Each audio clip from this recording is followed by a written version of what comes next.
Okay, welcome everybody to part one of our four-part series. It's a pleasure to welcome Nechama Goldman Barash, Rabbanit, Nechama Goldman Barash, back to Torah in Motion, and she'll be doing a series on the Halakhic journey of a woman. I highly recommend her book. I'm not at home now, so I don't have it with me, but her book Uncovered, which came out, I don't know, a year or two ago, A year ago. a year ago. Very fascinating book on women's issues in halakha. Very interesting approach, and she addresses many issues that other books don't address.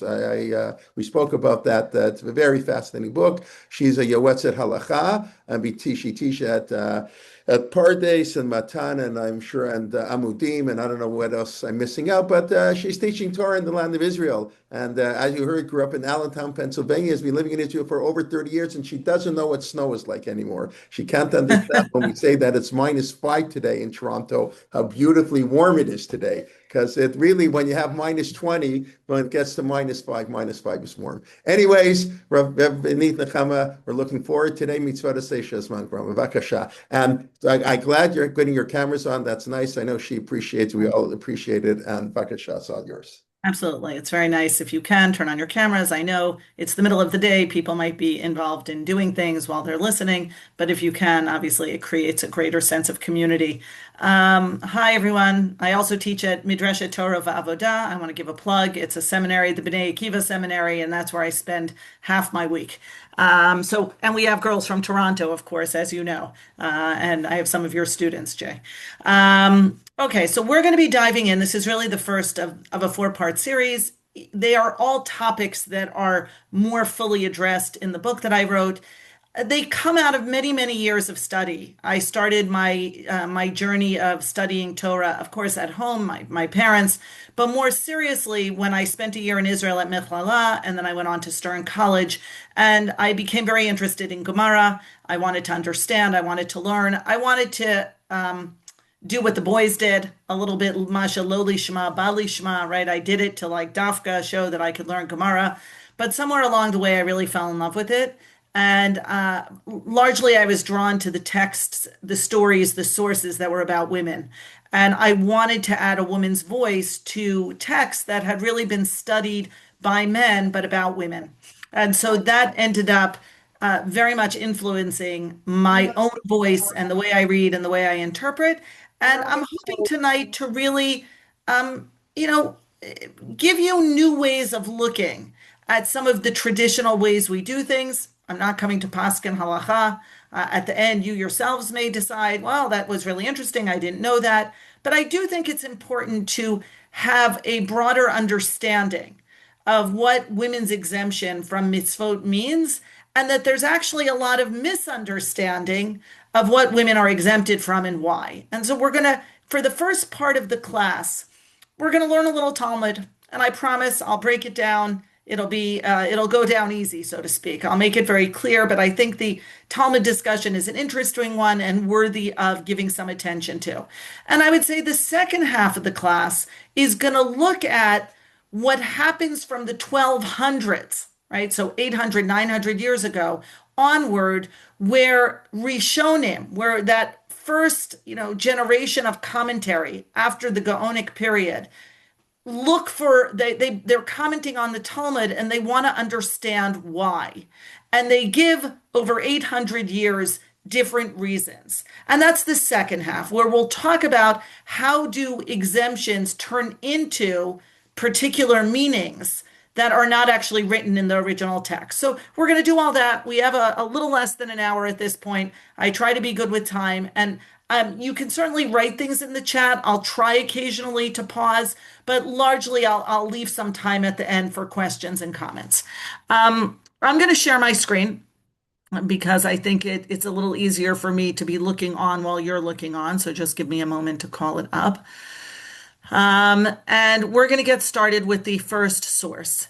And thank you. Thank you, Jay.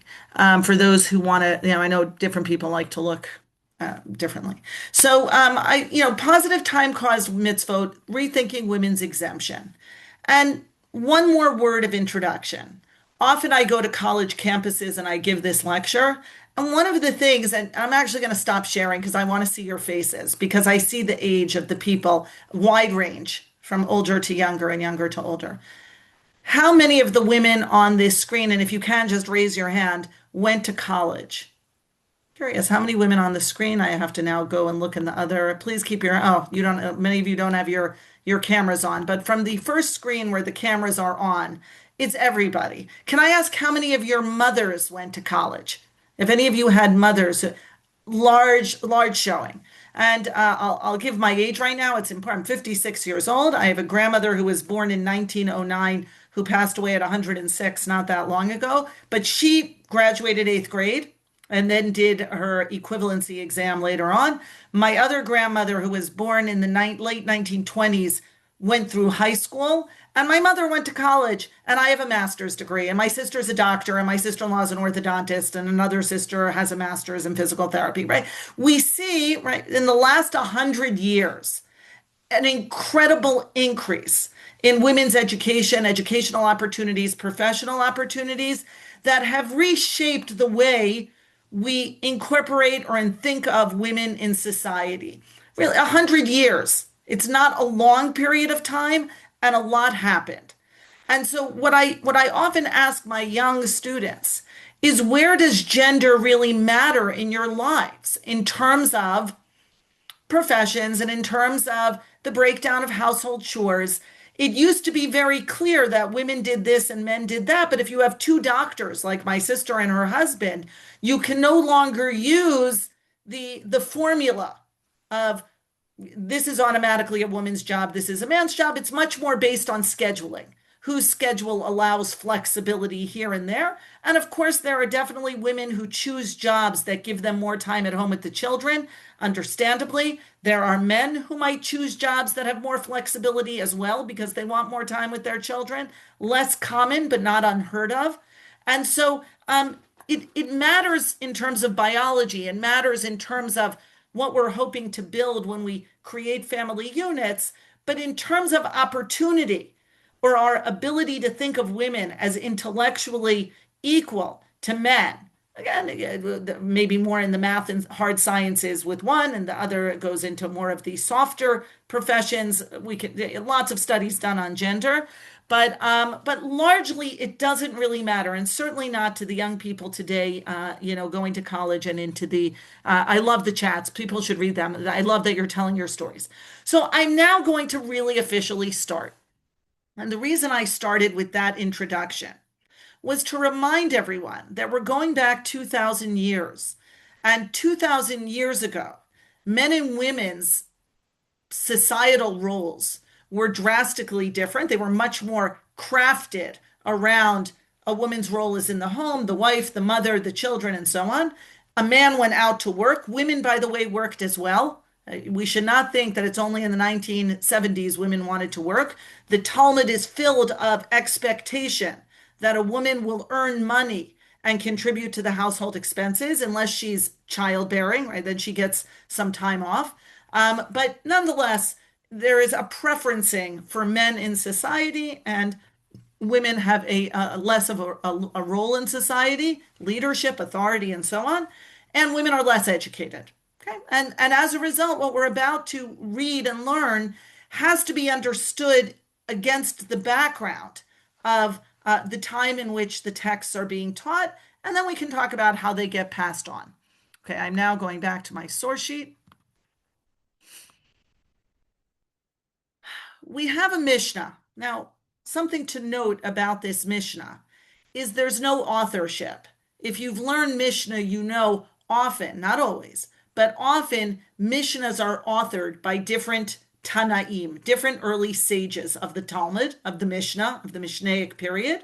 And so you might have disagreement between Rabbi Meir and Rabbi Yehuda, Rabban Gamliel and Rabbi Akiva, right? You can end up with disagreements, but you know where the position comes from. And not frequently, but not infrequently, you'll have a pasuk, a verse that sometimes anchors a law. Not often in the Mishnah, but it happens. What we have here is a Mishnah that comes out of nowhere. We don't know where it came from. We don't know what its origin is. We don't know who's saying it. It's a completely anonymous Mishnah, but in some ways that gives it more authority, because once you start having names, you can begin to argue perhaps with their positions. This has seems to have an absolute authority, even though it has no sourcing. Okay. All of the mitzvot, I'm going to read it in English just to save time so we don't have to constantly translate. Of course, the original language is more is more. But all of the mitzvot that a father is commanded to do for his son, women are exempted from. And all of the mitzvot the son is commanded to do for the father, both women and men are equally obligated. So I'm going to pause and point out sometimes son means only son. Sometimes son means child. And in this case, the first clause talks about a son and means a son. And the second clause talks about a ben or a son, but means a son and daughter. Okay, so just let's hold that. The first clause talks about a father's obligation to educate his son, and that he has absolute obligation for six things, six categories of obligation. He has to make sure his son is circumcised. He has to make sure his son is redeemed. He has to make sure his son learns Torah. If the son reaches 13 and those three things have not happened, the son becomes obligated. Okay, so there's once a child becomes a legal adult in Halakhic terms, he has to actually take the responsibility. But originally, it's the father's responsibility. The second three obligations are teaching your son a trade, marrying your son off, and teaching your son to swim. Now, what I like about those three are those are not particular to religion, to Judaism. Those are more broadly, more universally, a father is expected to make sure his son enters society as an upstanding, productive member of society. If parents don't educate their children of responsibility towards society, then who's going to do that? And the way you do that is, first and foremost, make sure your son can support himself, right? The Talmud then says in the conversation that he not become a robber or a thief, because he'll need food if he doesn't know how to support himself. So you must make sure your child has a trade, marriage, because we know if a young man doesn't get married, he can, as my grandmother would say, commandever, like he could go out and get into trouble with the women. You marry him off. That's a value in Judaism, but it's also a value in broader society. And the last one is surprising but incredible. You must teach your son to swim because you have to teach your son basic safety protocols. We don't want your son drowning in a river. There are lots of rivers at the time that have to be crossed. Who's supposed to teach the child how to behave in a safe manner? And I often say the equivalent today is unquestionably wearing seatbelts and wearing helmets. Those are just two examples that a parent is really expected, I'm even going to use obligated, to teach their children safety protocols for the child. But also, if I look at society, we need people in our society. We certainly don't want them falling into rivers and not wearing a seatbelt. That's not good for society either, let alone for the family unit. So we see that already the mitzvot are not just what we call mitzvot, but really what they are more broadly a father's responsibility to help his son enter Jewish and general society in a responsible way. I'll just pause and say today we would take that clause and expand it to mothers and fathers and sons and daughters. That there is an expectation, and I'm even going to say the language of obligation, and we can see that next week when we talk about education more closely, to educate your daughters as well, and to make sure your daughters maybe you won't marry them off any more than you're going to marry your son off today. But if you have a good relationship, hopefully you've educated your children to choose worthy, respectful partners and a trade and so on. The second clause is where we're going to land. The second clause is that when it comes to a son commanded, the mitzvot a son is commanded to do for the father, women and men are equally obligated. And now I'm going to add the parentheses that don't get added in the Mishnah, but everyone agrees to. Men and women are equally obligated to honor father and mother until daughter gets married. And I'm not saying this to hopefully, knock your socks off. I'm saying this because part of what happens, and this will reverberate into the 13th century, is the Talmud is acutely aware of shalom bayit, of the dynamic between husband and wife. And the idea that a woman could be pulled between her parents' home and her husband's home seems to be a concern, to the point that the Talmud issues a halachic ruling. It overrides the Ten Commandments. It overrides this Mishnah that when a woman gets married, she is exempted from honoring her parents. Now, before anyone here says, really? Okay, I'm done. I don't have to do that anymore. Let me just pause and say, if a husband does not allow his wife to go visit her parents, that is grounds for divorce in the Mishnah and Ketubot. So on one hand, there's an exemption out of concern that a woman's fidelity 2,000 years ago must not be pulled in too many directions. She must focus on the new home she's building with husband, whereas a man is going to have his household, but he still has an absolute obligation to care for his parents.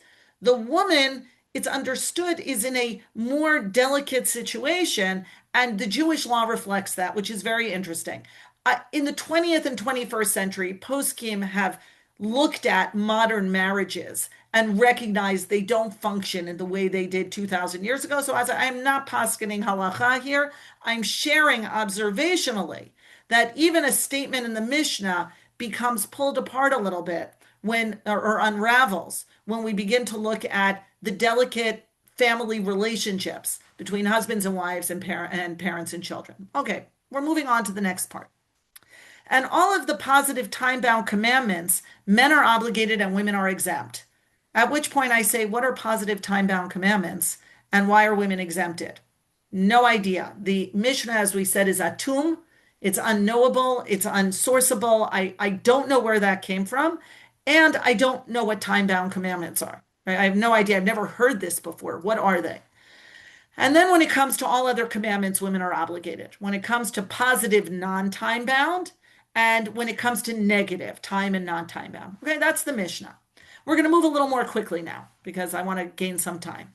The Talmud, the Gemara there says, well, is this really a rule that women are exempted from this category and obligated in this category? Really? What about matzah, joy on holidays, and the public reading of the Torah every 7 years? Those are all time-bound, and women are obligated.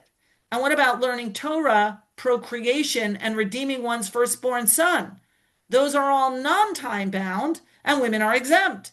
Rabbi Yochanan says we don't learn from general principles. Okay, so that's just to give you a little bit of a taste, that there's something in this sugya, something in this Mishnah, that is not fully defined or understandable, but is going to have enormous impact. Okay, we already understand that. We've already separated women out from a category of mitzvot without fully knowing what the category includes and without fully understanding why. But it is an absolute rule that has exceptions. Okay, so if you're holding all that, and I hope you are, we're going to move on a little bit just to give us a little bit more of a taste. Oh, one more thing I want to say before I very quickly summarize this brachot, and we're going to move past this pretty quickly, is the only time we call mitzvot time-bound and non-time-bound is when we try to figure out if women are obligated or not. In other words, if I would say to you, lovely people, what kind of mitzvot do we do? So I would assume someone would say deoraita from the Torah. Someone would say Rabbanan, rabbinic. Someone might say mitzvot aseh, positive mitzvot. Another person might say mitzvot lo ta'aseh. And if we were really talking about people who were digging deep, they might say there's minhag, there is gzeira, right? There's takana. There are all sorts of things that the rabbis tools the rabbis use to broaden the rabbinic mitzvah list. But you would probably not say time-bound and non-time-bound, because that category of definition only exists to distinguish between men and women's obligation. Okay, again, interesting. I'm neither commenting or judging. I'm observing, and we're moving on. The Mishnah in Brachot says, women, Canaanite slaves, and minor boys are exempt from Kriyat Shema and Tefillin, and they're obligated in Tefillah, which is Shmona Esrei, mezuzah, and Birkat Hamazon, saying the grace after meals. So again, it's a very elusive statement, as no authorship, no sourcing. Women are being put together in the same halachic category as Canaanite slaves. An Eved Ivri, which is in 2 weeks, the parsha, correct, Jay? Right, Mishpatim, we're coming up after Yitro. The Eved Ivri is not really a slave. He's a servant. He is bound to his master, but he actually has to keep all the mitzvot in the Torah. And so if you have an Eved Ivri, you have to give him time off for minyan, and he has to anything, if he needs to go to the mikveh in the morning, if he's living with a Lubavitcher family. So he gets to do everything that the master does, and then in between he does his work. A Canaanite slave is more what we would call a slave, but believe it or not, even though he may not have converted fully, he still has to do the mitzvot women do. So again, I'm observing this. Why this is the case that the Canaanite slave and the women are put in the same category, I cannot answer you. I can only say it is at times they are put together. Minor boys already commented, the Talmud says, minor boys aren't obligated. So how can we say they're exempt? Oh, they're obligated they're educational. They're already 11 or 12, so they have some chiyuv. Okay. So women are exempt from Shema and Tefillin. Okay, Shema is twice a day, morning and night. Tefillin is at the time of the Mishnah all day. You wore your tefillin all day. And so not at night, day and not night, so not hours of the day. And then they're obligated in Tefillah, which is pretty time-bound, Shacharit, Mincha, maybe Mariv, and Mezuzah and Birkat Hamazon. What happens next, and unfortunately we don't have time to go into this lovely, beautifully structured piece of Gemara, is that for each of the examples in the Mishnah, the Gemara imagines the opposite outcome. Well, shouldn't you obligate women in Shema? After all, it's accepting the yoke of heaven. Oh, it's a time-bound mitzvah. Women are exempt. But even that question, kind of hovering, already illustrates the impact of the exemption. Women are exempted from an obligation of Malchut Shamayim twice a day. Why? And then, of course, women are obligated in Tefillah, and the Gemara says, but that's really time-bound. Why are women obligated? They should be exempt. Oh, women need mercy. Oh, okay, but they don't need Malchut Shamayim. Something about the conversation, which is fascinating and somewhat circular, almost illuminates or reveals the kind of, I would say, cracks in any sort of rational argument. This happens to be, as I said, authoritative. I'm not coming to argue. I can't argue, but I'm showing that it doesn't all add up. Okay. The exceptions to the rule, justification framework. So we'll do this probably the quickest. Women are under obligation to Kiddush Hayom, which means nighttime Kiddush, right? To Mikadesh Hayom is to sanctify the Shabbat, which is with Kiddush at the beginning of Shabbat. Women are obligated. So then the Gemara says, but it's a mitzvah aseh shazman grama. Women should be exempt. It's a positive precept with a definite time. The answer of the Gemara is, but there's Zachor and Shamor. It says in one of the 10 commandments, women have to remember, Zachor et Yom HaShabbat l'kodsho, and in the other, Shamor et Yom HaShabbat l'kodsho. And since women are clearly obligated in the guarding the Shabbat, which is all of the negative commandments, don't do labor, etc., they have to be obligated in the observing, the remembering, which is much more active. Okay? So what we do is what's called a gezerah shava. We say we have the same pasuk with one word swap, and since women are clearly obligated here in Shamur, we can't exempt them from Zachur. That would be ludicrous. So women are obligated in Kiddush on Shabbat. We're going to see what that impact has in a moment. They then say, well, what about Birkat Hamazon? Well, the Mishnah said women are obligated. But they say, wait a minute, can women perform the mitzvah for others, for men?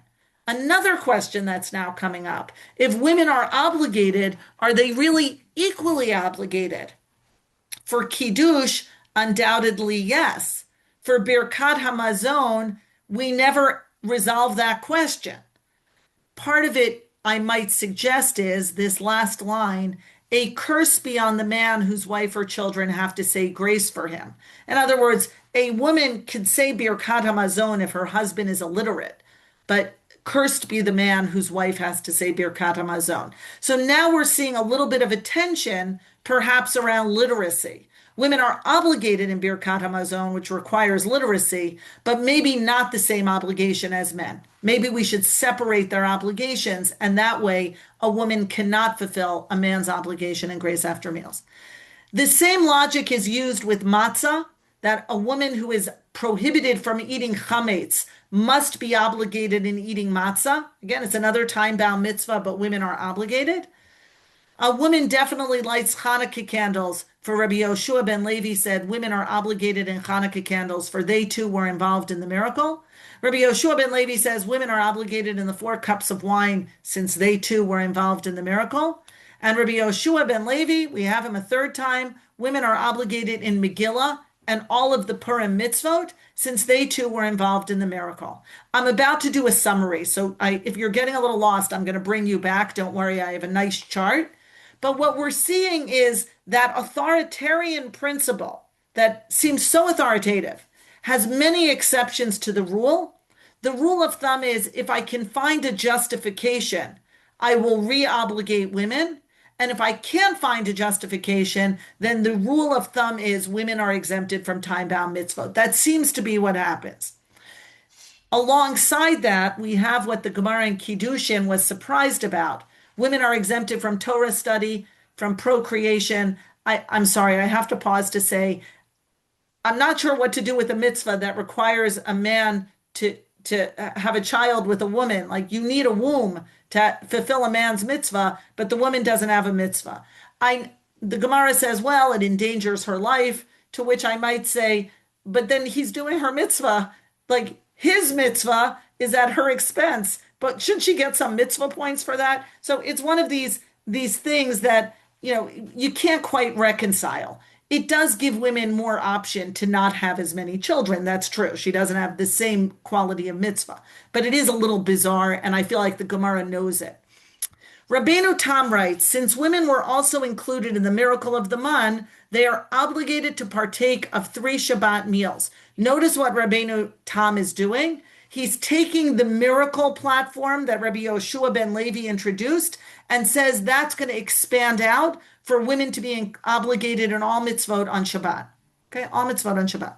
And so he says it's not, okay. Positive time-bound commandments for which women are exempt: Shema, tefillin on the head, tefillin on the arm, tzitzit. So I'm just going to point out those 4 mitzvot are everyday mitzvot. Some of them at the time of the Mishnah were all-day mitzvot, but they weren't nighttime mitzvot. So when I talk about time-bound, I'm getting to a point where these are within hours, or maybe day versus night. The rest of the lists, counting Omer, Sukkah, Lulav, Shofar, Pilgrimage, are once a year mitzvot. They're once a year mitzvot. So half the list doesn't really sync with the other half of the list, if that makes sense. And so again, trying to find a common thread, what determines what's time-bound, is not so simple. I'll also say, and I don't know if anyone is surprised by shofar. I was well into my 30s before someone showed me the Shulchan Aruch. And I had been learning for years, but I had been raised in a home where you went to hear shofar, where your mother hired a babysitter so that she could go hear the shofar. My grandmothers went to hear shofar. All the women I knew went to hear shofar and took it very seriously. You had to rush to shul to make sure you didn't miss shofar. Today, I don't know if there's any shul that a man won't come blow a shofar for a woman who is housebound, right? That's how prevalent it is. That's how, when we talked in the beginning, how does a mitzvah become obligated on a population that's not obligated? They take it very seriously. And they refuse to take the exemption. And they feel that that is the essence of the holiday. And there's no holiday without hearing the shofar. There's no Rosh Hashanah. So this is not new. This already goes back to the Middle Ages. Women for hundreds of years, probably well over 1,000 years. The Gemara even talks about women in shofar. Women want to hear the shofar in Rosh Hashanah, but it's in the category of exemption. Sukkah and Lulav today, I would guess all women sit in the sukkah with their families. And Lulav, more and more women are buying their own lulavim in Israel. I don't know what happens in America. I haven't been in America for Sukkot in 35 years. But in Israel and Eretz Israel, there's definitely an increasing practice of women bringing their lulavim to shul. The ones that you don't see as often are tefillin and tzitzit inside of Orthodoxy. You see it more outside. And Shema, of course, I would guess, I would hope, we all teach our daughters to say Shema from the time they're very little in the morning and when they go to bed. And so I'm making a bit of a mishmash here, yes, there's a little bit of a mishmash here in there are these exemptions, but many of them have become quasi or maybe full obligations. Positive time-bound mitzvot for which women are obligated. Kiddush, fasting on Yom Kippur, it's positive and negative. Matzah, rejoicing on the festivals, assembling every 7 years, eating the Passover offering. Positive time-bound, non-time-bound commandments for which women are exempt. We saw those: study of Torah, the king to write a Torah, king and not a queen, priests blessing the people, procreation, celebration of groom with bride for a year. D and E are a little odd because you need the woman to fulfill the mitzvah, but it's not her mitzvah. Circumcision of sons, redeeming the firstborn. And this last category is particularly interesting. They are all rabbinic mitzvot, and women are obligated in all of them, as if the rabbis did not utilize the Mishnah's principle to exempt them from time-bound mitzvot. Hanukkah candles, Megillah and Purim, 4 cups of wine, and all Pesach mitzvot like Charoset and Maror together. Hallel on the night of Pesach, a woman's mitzvah. Lechem Mishnah, Birkat HaMazon, prayer, Havdalah, Erev Tavshilin, Suda Shlishit. Well, because that's Shabbat. So it's a bit of a mishmash, as I said. And at the end of the day, women are really exempted from this category of mitzvah. These are the ones time-bound that women are exempted from. And women are actually obligated in quite a lot of positive time-bound commandments and exempt from some negative time-bound, non-time-bound commandments. We're now ready to talk a little bit about, as we move into the Middle Ages, why? I've hopefully painted for you, again, this may have been reminding you of classes you took, could be for some of you this is new information, but I've painted for you the backdrop, the background. This is the source material around which women are exempted from some mitzvot as distinct from men. So there are different mitzvot obligations for men and for women. Some say the reason a man says Shelo asani isha, God has not made me a woman. Some will suggest because men have more mitzvot, and so they're thanking God that they have more mitzvot. Okay, maybe yes, maybe no. We'll see. We'll see a source on that. The first voices that try to answer the question of why are women exempt, are in the Middle Ages. I'm only bringing you 2 of them. Woman is exempt from positive precepts dependent upon a set time because she is bound to her husband to attend to his needs. Were a woman obligated to perform such mitzvot, her husband might bid her to do something at the precise moment that she is filling one of these mitzvot. Should she fulfill the bidding of her creator and neglect her husband's demands, she faces her husband's wrath. On the other hand, should she fulfill her husband's demands and neglect the bidding of her creator, she faces the wrath of her creator. Consequently, the creator exempted her from these obligations in order to promote harmony between husband and wife. So the Abu Raham does a few things. This is not the source we would pull out in the 21st century. But the Abu Raham does a few things. One of the things he does is he goes back to Shalom Bayit. And he goes back to it is essential that the religious framework promote harmony between husband and wife. And if a woman were equally obligated, then it could create dissent, and God would not want that. So the Abu Raham brings God in, right? He reads the Mishnah as an oral law, and he also assumes there must be Shalom Bayit because why else would women be exempt? There are other sources that say something similar. Rabbi Yoshua ibn Shuav in 1280 to 1340, he's an important Rishon in Spain, although less know of him. I think he does more philosophy. Therefore, men bless every day that he has not made me a Kutite, he has not made me a slave, he has not made me a woman, because the souls of Israel are holier than that of the other nations, and from Canaanite slaves, and even from women.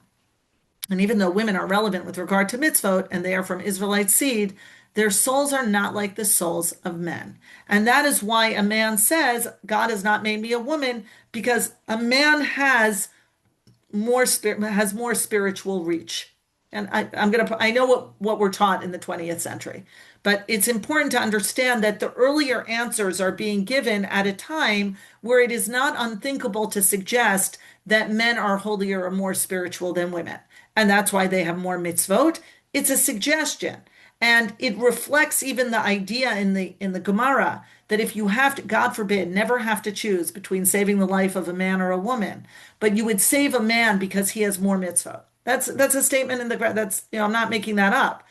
And I believe Rabbi Yoshua ben Shuav is building on that idea that we love our women, we care for our women, we respect our women, but at the end of the day, thank you, God, for not making me a woman because I can be more in relationship with you, God. Okay.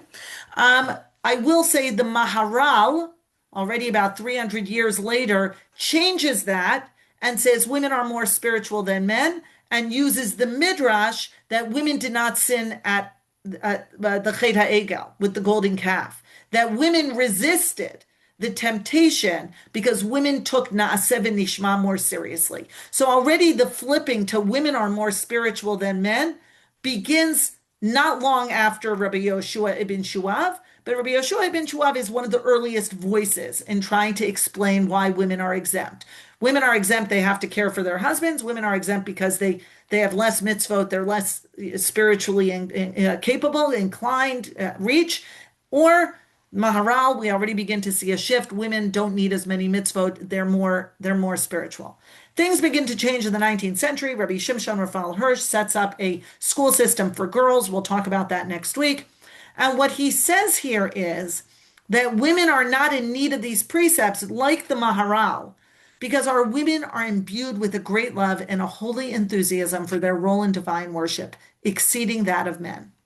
He's going to take what the Maharal says in the 1500s and he's going to expand on it, even as he's building schools to teach the little girls, the young girls, Torah, because he realizes without education, he's going to lose the young girls. So on one hand, he says women are imbued with a great love and holy enthusiasm and they don't need as many mitzvot. Men who go out into the world need more mitzvot. Now, what I might say if Rav Shimshon Raphael and Hirsch and I had coffee is, Rav Hirsch, what would you say today where women are going out into the world and facing some of the same religious challenges, spiritual challenges that men face? Would you then suggest that women should take on all of the mitzvot? Maybe women should wear tzitzit so they have some sort of spiritual armor. Maybe women should wrap tefillin so they have this concrete reminder on their arms and between their eyes, that on their forehead, to remind them of their fidelity to God and mitzvot. Again, that would be the conversation I would have to him, given the answer he gives here, which women have less need. That's just not true. And I heard an OU rabbi, a former, president of the OU, whose name I don't remember, but he was on a podcast, and he said just that we've done an excellent job of creating minyanim and daf yomi around the country. The OU, hundreds of shuls, are booming, they're vibrant, they're filled with Torah and davening, and we have not done the same for the women. And he says, I see these women, they're in their 40s and their 50s. They've been working in secular environments for 20, 30 years, and they have not had Yiddishkeit since seminary. Then they got married and had their children, and they don't have the same connection because we have ignored them. We haven't provided them with those spiritual opportunities that we more naturally gave to the men. And so Rav Hirsch recognized that in the 19th century and built the school systems. And we have to recognize that today women who go out to work face the same challenges men do. What are they coming home to? What is for them in their communities that is going to inspire them? I'm going to skip Rabbi Rackman. I'll just say Rav Schneerson and the Igrot Moshe. The Lubavitcher Rebbe says women are freed from mitzvot because they get credit for their men doing mitzvot. So it's not that she's bound to attend to his needs. It's much more positive, much more empowering. It's that it's okay. When the man performs the mitzvah, the woman doesn't have to do the same mitzvah because she's been included with him. I saw a video after the last Daf Yomi cycle that really, again, it's not from my community, but from a more yeshivish community, that it was praising the women, that every time she sent him to do daf yomi and she did laundry and she cooked a meal, she was chapping the schar, right? She was getting the schar. That's what Rav Menachem Mendel's saying. Why are women exempted?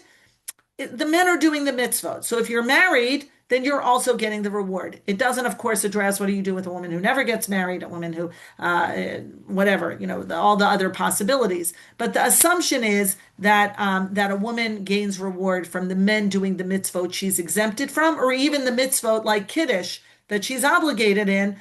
The man will do it, and she'll get the reward. Igro Moshe, Rav Moshe Feinstein, he says he knows today. The average women are not rich. They raise their boys and girls. It's the most important job. The nature of the woman is more suited for child rearing, and God was lenient to not obligate them in learning Torah and in positive time-bound mitzvot. So what do I want to emphasize here? The shift from tending to your husband's needs to caring for the children. It's a very different, it lands very differently. And so when I went to Beth Jacob in Philadelphia, we moved from Allentown to Philadelphia. Beth Jacob no longer exists. You were taught women are exempted from mitzvot because they're either spiritually superior in the manner of Rav Hirsch, or to care for the children, which you young ladies one day will have, and then you'll understand. Okay, so today, the timeline for women unfortunately doesn't, even if you have 20 years of raising children, there are all the years before and all the years after. Would there be room perhaps to think about how to fill spiritually the years in which there's not direct child rearing? Again, I'm just throwing that out as a question to Rav Moshe. If Rav Moshe and I were having coffee, I might ask him, I read your position, I read your shoot, I read whatever you wrote, and I'd like to understand, given today, what do you think? Where can we inspire the women? Now the women begin to speak. I'll just say 1971, we begin to hear from women. Until then, we have a little bit of are women in academia. So you're going to have, outside of Orthodoxy, women going into Talmud at JTS or other universities.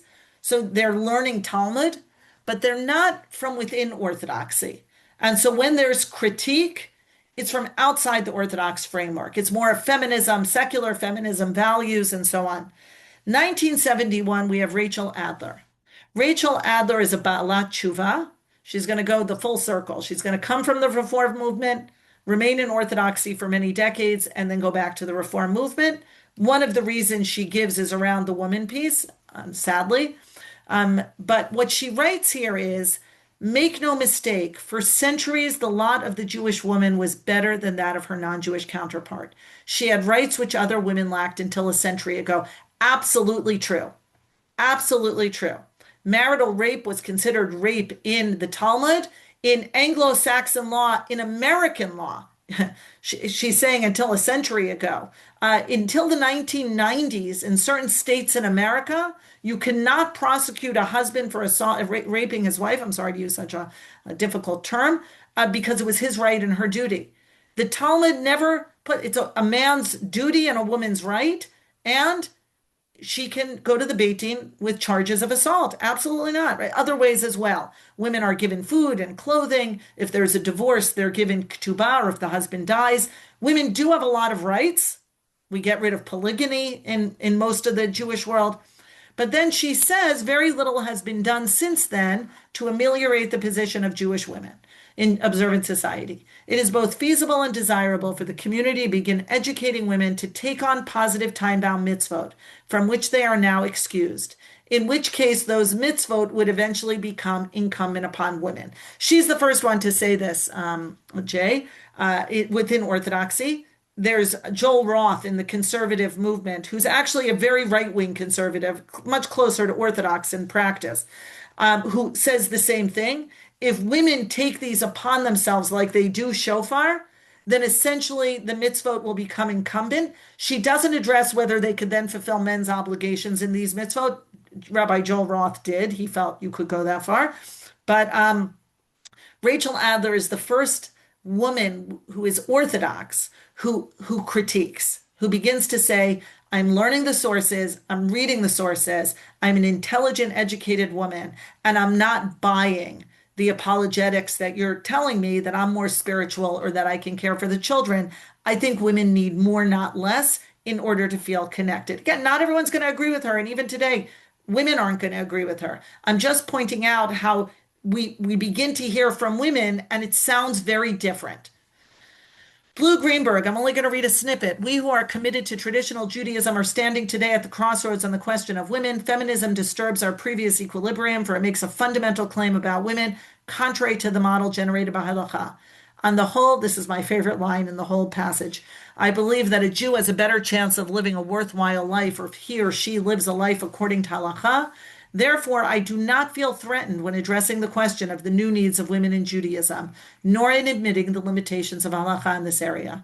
Indeed, it is my very faith in Halakhic Judaism that makes me believe we can search within it for a new level of perfection, as Jews have been doing for 3,000 years. I really love that articulation. I find it very moving, and I agree with what she's expressing here. And she's saying feminism has disturbed our equilibrium. Now let's go back to our absolute devotion, commitment to halacha, to the Torah, to the values of halacha, and see if there isn't a way to rethink some of the gender divide. If there isn't a way using our halachic sources to limit perhaps the impact of what it means for men and women to be unequally obligated. I just want to contrast Judith Plaskow. She is not Orthodox. She wrote a book called Standing Again at Sinai, published 9 years after Blue Greenberg, to show what she's saying, which is going to be much harsher, right, than Blue. Any halacha that is part of a feminist Judaism would have to look very different from halacha as it has been. So both of them are coming from an awareness of feminism. It will be different not just in its specifics, but in its fundamentals. It will begin with the assumption of women's equality and humanity and legislate only on that basis. Now, I don't fundamentally disagree with Plaskow. There's a lot she says here that I agree with, but she does not have the commitment to halacha that creates limitation. And for that, she can go much further. Laws governing the formation and dissolution of relationships, for example, would acknowledge women's full agency so that the present laws of marriage and divorce would be ruled unjust and unacceptable. It would be different not only in its content, but in its practitioners. Women would shape halacha along with men, co-determining the questions raised and the answers given.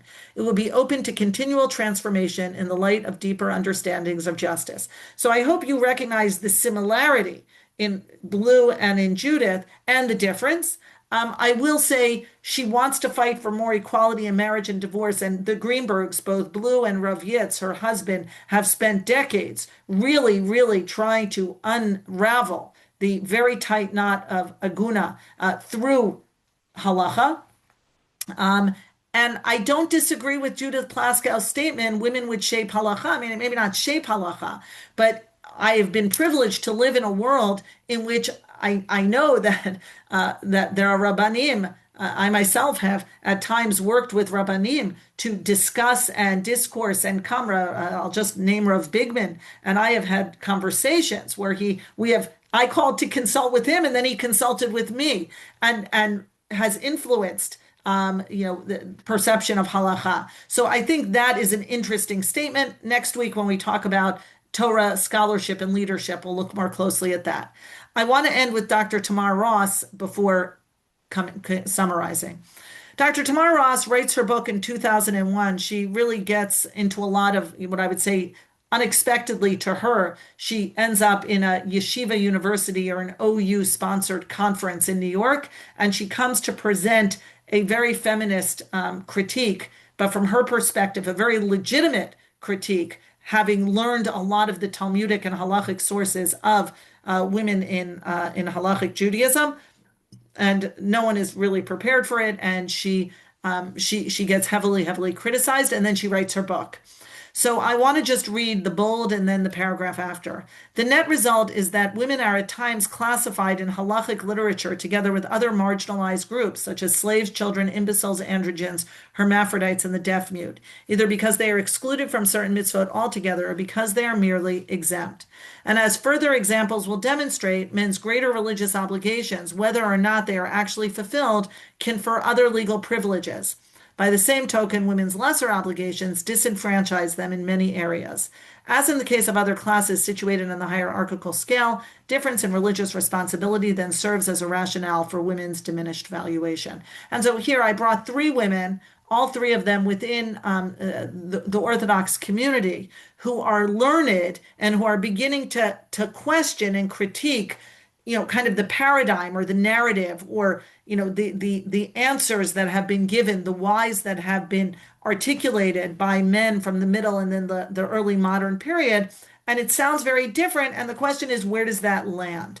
And so first of all, I'm just going to summarize before I say where can we go with all of this. The idea was to rethink what are we talking about? Let's understand more fully where the principle came from, and how already in the Talmud there are so many exceptions to the rule that one begins to wonder about the essence of the rule itself, the purpose of the rule itself. Number two, I truly believe that all of the exceptions to the rule were with an awareness if women only have negative commandments, it's not going to be a very meaningful religion or a religious experience. To exempt women from Shabbat, from Pesach, what are we going to accomplish? And so I suggest that there's an intentionality in finding the justification framework, right? In finding the Gezerah Shavas, in finding a way to say women are absolutely obligated in everything having to do with Pesach and with Purim and with Hanukkah and with Shabbat. Why Sukkot doesn't quite make it, I will say Abaye and Rava fight very hard, and they can't quite make the jump over in terms of the analysis. And I also pointed out that today women sit in the sukkah and women will shake the lulav, whether they buy their own lulav or do it at home. So Sukkot really becomes a family holiday, and shofar, we said, women go and hear shofar. So the impact, however, is bigger than the individual examples. There aren't so many. And yet the impact of men having a higher valuation or women being restricted more to the home ends up really defining the roles of men and women for 2,000 years. And then we get to the late 20th and the 21st century, and some people begin to say, wait a minute, do we have to stay with this? Is this impact of exemption or differentiation really necessary? Or can we think more of more inclusion so that women feel more connected and committed and spiritually inspired? Now, I know there will be women who will say to me, and I've talked to these women and I respect these women as well, I don't want more obligation. I'm happy with exemption. My life is busy. I'm running a household, etc. I'm focused on other things, and I'm grateful that I was exempt. I will say, ironically, many of them don't know they have an obligation to daven twice a day. Right? That the obligation to daven is a serious obligation to say the Shemona Esrei. But if you tell women they're exempted from time-bound mitzvot, they don't understand how they can be obligated in this very time-bound mitzvah. So it ends up creating, it almost feeds upon itself in women becoming more passive than they perhaps need to be. That doesn't mean they're not spiritually inspired, right? My great-grandmother sat with her Tehillim, with her Tzenorema. I know many women who love to sit over their Tehillim, even if they don't want to go to shul and hear the Parsha. I'm not coming to impose a solution for everyone. What I'm suggesting is that I do think that, first of all, we need to name that the difference in mitzvah obligation has had impact that sometimes creates more hierarchy than perhaps we need. I think that needs to be named, and that ideally communities should work in partnership in thinking about how to create inspiring spaces for women, whatever that looks like for that community. And in my book, I bring a number of examples that I don't think need to be as contentious as they've become. And I say this because the fear that feminism was going to down with the patriarchy and suddenly the whole gender division was going to implode has not happened. It's not going to happen. And then perhaps we can be less threatened when women want to hold a Sefer Torah on Simchat Torah. In other words, that really deserves its own shiur. But when I went to the Rav, we finally, after something like 20 years of conversation, have been given 2 Sefer Torahs. It was a long, long process. One of the things I said to him is, I said, Kvod HaRav, I learn Torah every day. don't you think there's like, I want to hold the Torah. My life is around the words in this scroll. I don't want to look at it from afar. I want one day a year to just, I'm not asking to come into shul and read for the men, but why deny me that? Like, why deny women the opportunity to hold the scrolls that infuse their lives with commitment or demand of them commitment and obligation? So that's one obligation. Again, I'm not coming to tell you what to do in your communities. The second is Kaddish. I would guess, seeing the age of some of the women, some of you have either had to say Kaddish or maybe a male family member said Kaddish. I said Kaddish for my mother. Increasingly, women are saying Kaddish. And that also, why does that have to lead to any tension in a synagogue about hearing women's voices saying Kaddish? To me, again, I think we can do better than that. Women are saying Kaddish not as a feminist agenda. They're saying Kaddish because they're mourning for someone they love, and it's an unbelievable expression that structures and anchors your year. Not everyone has to say it. If they don't want to, fine. But why not open the possibility for women who are looking for that ability? Yes, thank you, Lisa. I said it for my mother. It was very powerful. It got me through the year, no question. I'll just share because it's so moving. I went to a shul in Jerusalem where the husband and wife were saying Kaddish for their son who died in the war, and they said it for a year, as has become the practice. And they stood next to one another over the mechitza and stood there and said Kaddish for their son. It was very powerful. And the idea that a community doesn't have to be afraid of that that's not going to lead to the unraveling. And the last example to be thoughtful about is at wedding ceremonies. We're very used to a very male dominated, really almost exclusively male presence under the chuppah. Are there ways, again, halachic, or just even little roles, a woman maybe who calls up the people with the brachot, depending, it could be very small, but it could be meaningful to have a grandmother or a mother or a sister involved in some way. Again, these are things we can think about without beginning to go, can a woman say Sheva Brachot? Which, by the way, was a very long discussion in the Beit Hillel rabbinic feed that I now have to go and cut out all of the discussion for my next class on the topic. I've taught it before. So I'm not even going to the halachic issues. Again, there are social cues that could really give messaging that we don't have to hold things quite so apart, particularly in more modern Orthodox communities. I'm not from the yeshivish world. I'm not ultra-Orthodox. I'm not coming to talk about their communal structures. But I think within ours, I think we can be less afraid. And I think, the sourcing, what we've seen is there is give from the very beginning. There's a certain amount of give to the source analysis as it's presented in the Mishnah, in the Talmud. There are certain gaps, there are certain spaces in between that already there, I feel like there's a sense of we can expand. There's an expansion possible within the framework. And so I'm going to stop here. I have 2 minutes to go, and that doesn't give you very much time to ask questions. And I respect the time. I understand 10:15 is a hard stop, Jay. Is that No, it's correct? not. No? I wouldn't say it's a hard stop. I'd say it's a guided stop. So A if there's guided stop. more Okay, so questions, I'm we happy to. can go on. People can leave. No, well, it's okay to go on to Yeah. answer questions. So Okay, fine. thank I'm going you. to stay on. Thank you. Class officially is another 2 minutes. So if you want to already leave, you need a break, that's fine. If you want to ask or comment, I'm here for a little while.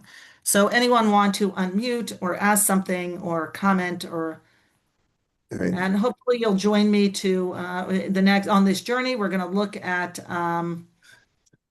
at women in Torah study and leadership, and then 2 classes on dress, on erva, what I call erva, and on hair covering. I see someone asked me, a friend of yours who made Aliyah sees herself as exempt from Sukkah and Lulav. She is exempt from Sukkah and Lulav. She is not exempt from Havdalah, but she may decide she must hear Havdalah, but she may decide she wants a man if there's a man in the household. But a woman, if there is a woman and man have separate obligations in Havdalah, but a woman is absolutely obligated in hearing Havdalah. Can she make it for herself if she lives alone? Absolutely. If her husband has been Yotze in shul, he may not make it again according to the Shulchan Aruch and others, because that would be a bracha levatala. So a woman actually is obligated in Havdalah. It's just a matter of who makes it for her. Yeah, she's not married. She doesn't hear it in shul. And I was visiting her, and she said I was surprised that they didn't make it in shul. This was Yeah, not all shuls make it for that reason, by the way. Part of the reason a shul might not make it is because the men are going home to make Havdalah, and if a man is Yotze, then there's really a problem. Then it might be a bracha levatala. So again, I'm not coming to comment on her decision, please. I don't know her, but she is obligated if she hasn't heard it to hear or even make it if she doesn't have someone to make it. Nechama, And if a I woman, may, the Havdalah issue is a very unique issue. It's Yes. only because of Havdalah. Normally, we allow the man to make another brach on the shofar. He was Yotzei. We for Kiddush, he's Yotzei in shul already. When he hears Friday night Kiddush, Midoraita, you're Yotzei. right? So it's only because of the problem that there's a hefsek, so to speak, interruption between the Bor Gapan and the Bori Morea Eish. And Amabda Ben Kodesh Chol, that drinking the wine, if the woman, that may be a hefsek, and it could be, is Havdalah part of Shabbos or not? If it's part of Shabbos, Yes, Shabbos, if she's it's part of obligated. Shabbos, it's a machloket if she's obligated. And if it's not part, it's after Shabbos. So then it's mitzvah to say Shezman Grama. So that's the debate. That's why Havdalah uniquely is an issue. But normally it's no problem for the man to make a bracha on behalf of Yeah, his yeah, wife, even if he right. already made the bracha. You mean it, kid? I'm curious about Kiddush and Shul because you end up with the same thing Friday night. Right, so it's not a And you give problem it to a because child we to drink normally we because say Yatza Motzi. That's the Halakhic principle. Called Yisrael Abraham Zebazeh. That's how Rashi explains it. All Jews are responsible for one another. So the fact that I heard Kiddush, but you didn't hear Kiddush, so it means I didn't hear Kiddush either fully. So I can make Kiddush again, and that's what we do. The Baal Tokea, it's mostly say they all go to women's homes to blow the shofar. It's beautiful. So I mean, that's a debate. Who should make the bracha? But who I should think make the bracha? cases, Yes, the man makes the Havdalah is bracha unique. again. Yes, I- yes. Well, how can you make the bracha? He's already But I Yotze. don't think anyone argues, Jay, that a woman has to hear Havdalah, like that she has to have Havdalah. Am I Right. incorrect? Is there any? I have She to has a check. rabbinic There's any obligation. I don't know. I don't think there I don't is. remember offhand. I'll check Yeah, if that's. yeah, you can check. The Shulchan She Aruch's should, pretty for clear on sure. it. She should hear whether. But is there an opinion she doesn't? I don't know. I don't I don't know. remember. I don't know. yeah. Thank you. Okay. Yeah. Yeah. I think I Nice. We're think having a halachic discussion. Okay. Someone wrote in that they had a I'm really sorry to hear that about the sukkahs in Manhattan. Yes, that people too small a sukkah. That is a shame. It doesn't have to be that way. And I will say what someone said about Elizabeth Shanks. Yeah, she has a very interesting approach. I can't possibly unpack that in a 1 minute answer, but I think it's interesting. I think it has validity. It's worth if someone wants a more academic analysis, it's worth looking up her book on positive time-bound mitzvot. Um, I think yes. maybe the Someone men else. need more education about women saying Kaddish. Yes. After a year of saying Kaddish for my father, I thought I should write a book on the shuls I have davened in and the rabbis I have met. Yes. You know, Yes. uh, Yes. Yes. There is unfortunately, again, it's very painful to me that certain things become very fear-based. When anything is fear-based, it's very hard to have a respectful conversation. If someone is coming because they're afraid that a woman's Kaddish represents, she's then going to want to be standing at the Amid and davening Musaf, then it's very hard to get past that. It's Jonathan Haidt and the Righteous Mind. Like there are certain things that are very, very fear-based, and as a result, it's very hard to have reasonable conversation. There is room to have real conversation and reasonable conversation, but when fear leads, it's very difficult and can get very, very aggressive. And then if you're saying Kaddish and are on receiving end of that, as happened to me very rarely, but it's very, very painful. You don't want to fight. You just want to say Kaddish. You're in mourning. It's very hard. You find the shuls, hopefully, that are most receptive. That I found the bracha was there were an increasing number of places, including some very Haredi places that were totally welcoming of my saying Kaddish. Like it surprised me sometimes that a modern Orthodox place could be antagonistic and a more yeshivish place could be totally fine with it. It's very interesting. And a lot of it depends on, like you say, education and the confidence of the rabbi in his decision-making process and in the communities receiving it. It's much more complicated than is it halachically okay. I recognize that, the women piece. One or two more questions, and then I'm going to go, and I'm going to let you go. Anybody? I don't see, you see anyone, if anyone wants to just unmute, because Couple. Okay. Hi, I just wanted to say something. Hello? Please, yes, I hear you. Two issues. One about Kaddish. I was saying Kaddish. My mother passed away during COVID, and we had a minyan in our backyard. And I was a little taken aback by it because in our shul it was accepted to say Kaddish, but we were small minyan, and the gabbai, I think, was told that someone should say it alongside me. They didn't want them to hear me alone saying it. So I was a little taken aback by that. I wasn't, Yeah, that is a position. That's what the rabbi of my community also says. And for the most part, there's almost always a man saying Kaddish, but in your case, but because this was such a small minyan, there wasn't. they So want it it, was like, right. There is this idea of hearing a woman's voice in shul. That's a whole nother shiur on, why a woman's voice would be so problematic. But that is one position and one that allows, again, some communities to be more accepting. Okay. And one One other thing I last- wanted to say, Yes, is that I grew up in a very learned home, and I was taught that the mitzvah of lulav and etrog, not to have one, but to say the bracha, was an obligation that was taken by women for generations. Many So women you didn't say it that way. You said that was not, but I was told that it was an obligation because it had been taken on. Yes. So I would say your family was somewhat unique. Not everyone is taught that. I was taught that as well by my family, that we had to do it at home, not in shul, with a bracha. But Sfardim, by the way, a woman would not make a bracha if she shook the lulav. She would not be allowed. There's a big split between Sephardi women who take on optional mitzvot are not allowed. It's considered a bracha levatala. Ashkenazi women do. And my guess is what you were taught was somewhat unique. Because lulav never became quite as accepted as shofar. Shofar was like undisputed. It was undisputed. It was everywhere. Okay. Okay, thank you very much. Very interesting and powerful. And yes, Eve, I see all our things are recorded. You can see on the upper corner it says record. Yeah. Everything is on YouTube, and but it's always good to be live. But yes, everything is recorded. And I hope to see you next week. Yeah. Yes. Okay. Thank you. Thank you very much. Okay, everybody.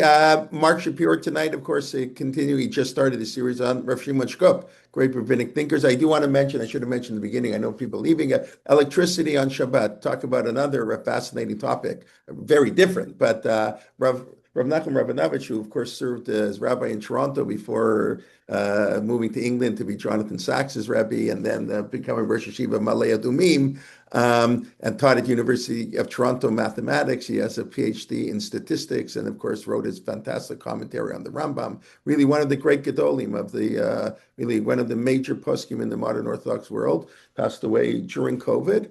I don't think because of COVID, I don't think, but whatever. And so he has, I'm sure many may have heard, he has a very fascinating view on electricity on Shabbat. So one of his students, Dror Fichter, who is a physicist, who teaches at Bar Ilan, and a student, a close student, who learned in Malay Adumim with him. So Mark Shapiro actually will be talking to him about Rav Rabbanovitch's view on electricity. That's Wednesday morning at 11 a.m. Okay, and then all our regular other shiurim during the week, Dr. Sokolow and Rabbi Shulman tomorrow, etc. Yosef Lindell on music, and Parsha, and Shuli Mishkin, and my shir on the Siddur. Got lots to keep you busy. 13 shiurim this week from Torah Motion. So if you can come to all 13, we'll give you a note. We'll give you a doctor's note. That's okay. And please invite a friend to join their 13. They got to like at least one of the 13. Okay, everybody, be well and have a great day. Hope to see you soon. Thank you. Thank you very much. Okay, bye-bye, everybody. Yeah, thank you.